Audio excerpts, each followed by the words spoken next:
Okay, amazing. Good morning. Welcome to another round. Here we go. Good morning. To another round of A.B.C.D. Good morning, Ariel. Good morning, Sim. There you go. Good morning, birthday boy. So we're up to the ninth advantage that a Bitachon has over a guy who can print money, right? Our alchemist friend. So the ninth one, it's a hard word to pronounce, okay? He cannot take any of his stuff with him after he passes, right? All of his magic and all his tricks, all of his money, all of his socks, he cannot take along with him. Except for, all the praise and respect that he's gotten. That's pretty much the only thing that will be remembered about him. Someone who trusts in HaKadosh Baruch Hu, right? His entire life, everything that he does, all of his mitzvahs and his Torah, of course, we know he takes it along with him. So, to describe this idea a little bit, because sometimes, we hear it so much about that we can't take anything with us, I heard an amazing, fantastic story, maybe my favorite story that I've ever heard, to kind of depict this message a little bit. Once upon a time, in a land far, far away, there was a boat coasting along the waters of the Gulf of America, and there you go, you got it in there. Along the Gulf of America, and all these different, seafarers, all these different captains, they were all discussing who has the best, the Captain Jack, right? They're all discussing who has the best schayra, who has the best merchandise. One guy starts, taking out his diamonds and showing it to everyone. Oh, wow. Another guy starts taking out all his gold bars and gold coins. This guy takes out some, lost treasure. And this guy brings out his cuttlefish and whatever it is. All of a sudden, they realize there's this one rabbi sitting in the corner with his sefer and just, to himself. And they all walk over to him and they go, yeah, what's your schayra? What's your merchandise that you have? And the rabbi says, my merchandise is worth more than anything that you guys have on the boat combined. And they're all intrigued. Oh, exciting. What is it? Can I see? He goes, yeah, it's right here. It's my book. It's my sefer. It's my God. It's my religion. And they all start laughing at him, obviously. And then all of a sudden, as a good story goes, the clouds come, the sky gets dark. And who's here? As you said, Captain Jack and the pirates are here to ransack and loot the boat. What do they call it? Commandeer, right? Commandeer the boat. And they grab everyone on board, they take all their merchandise, they bring them to the closest, port, to the land of Tortuga, and they start selling them all off as slaves. They're all sitting there in the slave market, and all of a sudden a couple of, Jewish people start walking by and they see this guy in a long beard and a white beard, looks pretty holy. And they start asking questions, and they realize he's a Talmid Chacham. So what do? Of course, Pidyon and Shvun, they buy him. And lo and behold, they realize he's a great Talmid Chacham, and he becomes, the next Rav of the town.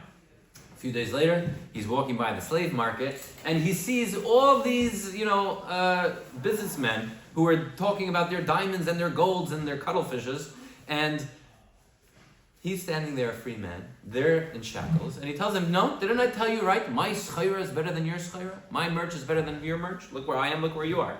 Now, beautiful story, right? Okay, great. But how many times did this story happen? That we could actually take it to heart a little bit. Pirates come, ransack, there was a rabbi, he became the Rav, and he got saved. And how many times does this actually happen? That pirate, maybe once, or twice if you're lucky, a story like this happened. So come on, what about us? We're not on any ships. We're not being attacked by Captain Jack and his pirates. And we're not being shipped off as slaves, hopefully. So what about us? How do we take this message a little bit deeper into, our hearts? So we're going to answer it with another story. And this one I'm going to need your help with some information, right? We're going to have two people. Okay, we'll call one of them Shmendrik. And the other one we'll call... Yankee. What? Yankee. Okay, we got Shmendrik and Yankee. They were both born in the year 2004. Okay, they both went to the same elementary school, ohrshlomo.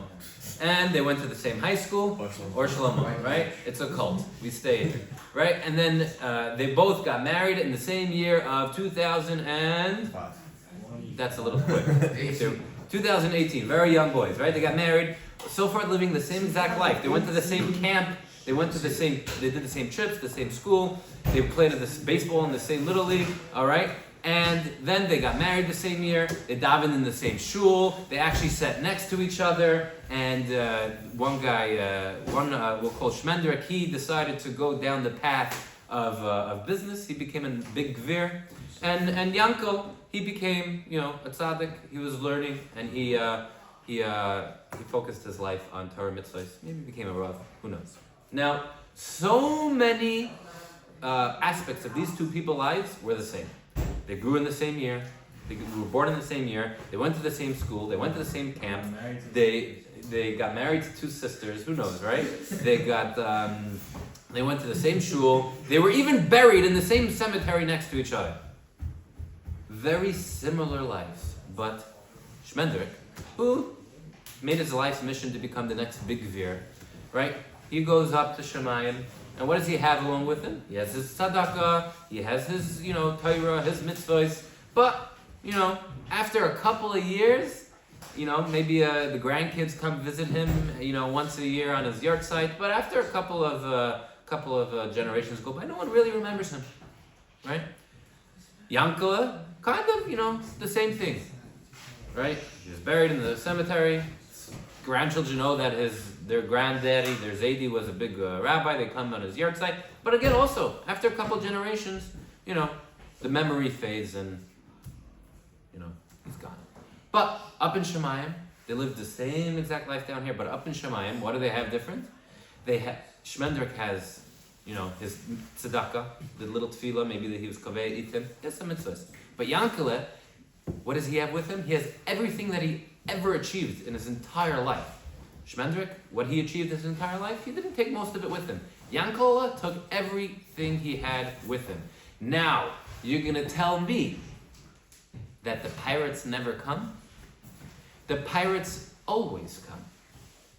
Maybe when you least expect it, you may not be on a ship, you may not be at sea, but the pirates always come and will take everything of yours, except your Torah, your mitzvahs, your relation with HaKadosh Baruch Hu. The pirates always come. May we be zeicha to accrue as much as we can, all the mitzvahs, all the Torah, and therefore we can take it along with us and leave nothing for those pirates. Amen. Go ahead.